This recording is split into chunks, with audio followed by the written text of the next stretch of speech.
So hi, what's up guys? Welcome to my vlog. At ito ngayon, papunta ako ngayon sa bukid at maghahatid ng pagkain sa kanila. Kasi napag-utusan ako ng aking asawa, jowa. Kasi hindi naman tayo may titulo. Just middle ra daw. Doon sila sa may dulo guys. Doon ko ihahatid ang aking mga pagkain na dala-dala. Nagalit pa ako dito kasi sabi niya doon lang daw sila sa gitna, yun pala andun sa dulo, sobrang layo, tapos masakit pa yung paa ko. Hi guys, for today's video maghatod taog libo.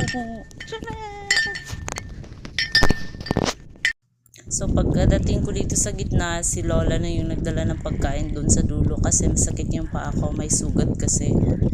Tatlo sila nagtatrabaho sa bukid, yung lola niya, yung tita niya at siya. Ito, pagkatapos umuwi na lang ako kasi marami pa akong gagawin sa bahay at maliligo pa ako kasi sobrang init talaga.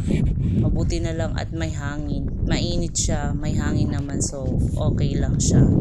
Ayun, nakita nyo ba guys, ayun, ang layo-layo ng lalakarin ko pabalik. Ayun, kung nakikita nyo, kaya binilisan ko na lang maglakad kasi ang init-init.